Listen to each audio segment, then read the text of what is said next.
இயேசு கிறிஸ்துவின் நாமத்தினாலே இந்த இரவு வேளையிலே உங்களை அன்போடு கூட வாழ்த்துகிறேன்.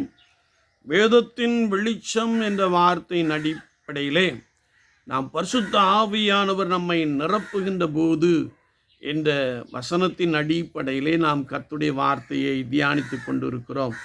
கடந்த நாளிலே கொலோசியர் 3:10 அவருடைய சாயலாய் மாறிவிடுகிறோம் என்று தியானித்தோம். இன்றைக்கும் 10ஆவதாக ஒருவேளை எபேசியர் 1:22-23 நாம் வாசிக்கின்ற பொழுது எல்லாவற்றையும் அவருடைய பாதங்களுக்கு கீழ்ப்படுத்துகிறார்,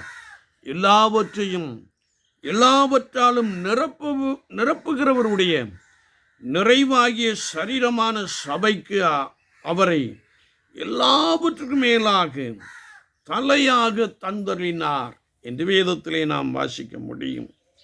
ஆண்டவர் எல்லாவற்றாலும் நிரப்புகிறவர் என்று வேதம் சொல்லுகிறது. கர்த்தருடைய சபையிலே நாம் கர்த்தரை ஆராதிக்கின்ற பொழுது இந்த கர்த்தருடைய சபை இயேசு கிறிஸ்துவின் சொந்த இரத்தத்தினாலே சம்பாதிக்கப்பட்ட சபை.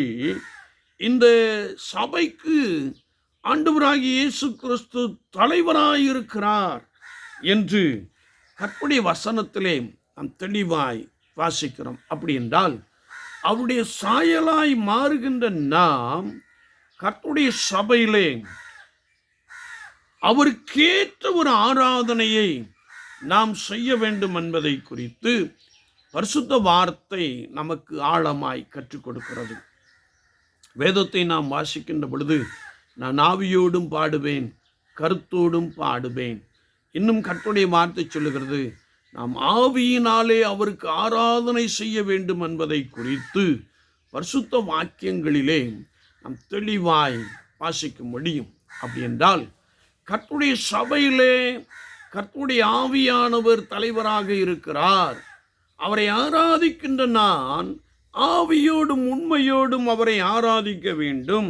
அது மாத்திரமல்ல, அவருடைய சாயலாய் மாற்றப்பட்டிருக்கிற நாம் அவருடைய கிருபைகளை பெற்றுக்கொண்டவர்களாக, அவருடைய வல்லமையினாலே நிரப்பப்பட்டவர்களாக நாம் அவருக்கு ஆராதனை செய்ய வேண்டும் என்பதை குறித்து வசனம் நமக்கு தெளிவாய் கற்றுக் கொடுக்கிறது.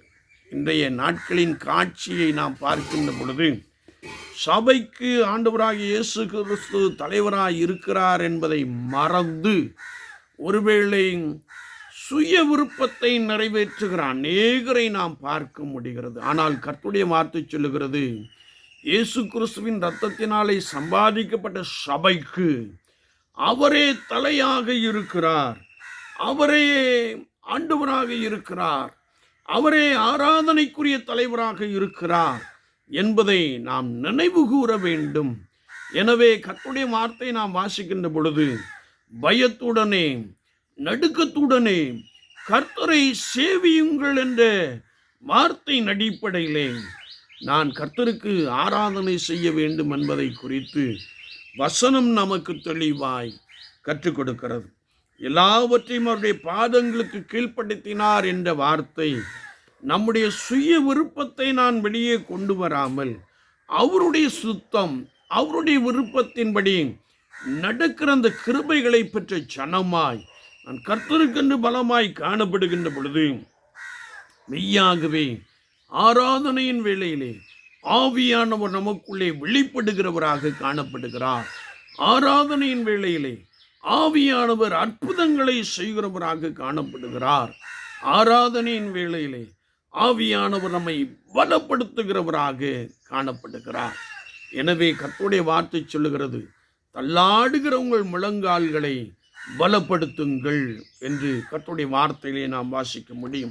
என்னை கேட்டுக்கொண்டு இருக்கிற என் அன்பு சகோதரனே சகோதரியே, பரிசுத்த ஆவியானவரால் நாம் நிரப்பப்படுகின்ற பொழுது நான் மெய்யாகவே கர்த்தருக்கு ஆராதனை செய்கிற ஒரு நபராய் மாறிவிடுகிறோம். ஆராதனைக்குரியவர் கர்த்தராகிய இயேசு கிறிஸ்து என்பதை உணர்ந்து நான் அவரை முன்னிறுத்தி ஆராதிக்கின்ற ஒரு கூட்டமாக காணப்படுகிறோம். அவருடைய சாயலாய் மாறிவிடுகின்ற நாம் அவருடைய கிருபைகளை, அவருடைய அன்பை, அவருடைய சித்தத்தை, அவருடைய சிந்தையை வெளிப்படுத்துகிற ஒரு கூட்டமாக நாம் காணப்படுகிறோம். ஆண்டவர் அப்படிப்பட்ட கிருபைகளை நமக்கு கொடுக்கும்படியாய் நாம் பரிசுத்தத்தோடு கூட பரிசுத்த ஆவியானவரே என்னை நிரப்பும் என்று கேட்போம். அவர் உங்களை நிரப்புவார். நீங்கள் ஆவியினாலே கர்த்தருக்கு ஆராதனை செய்வீர்கள். அதில் ஆண்டவர் பிரியமுடையவராக காணப்படுவார். அவர் உங்களை மென்மேலும் பலப்படுத்துவார். உங்கள் மூலமாய் பெரிய காரியங்களை செய்வாராக. ஆமீன், ஆமீன்.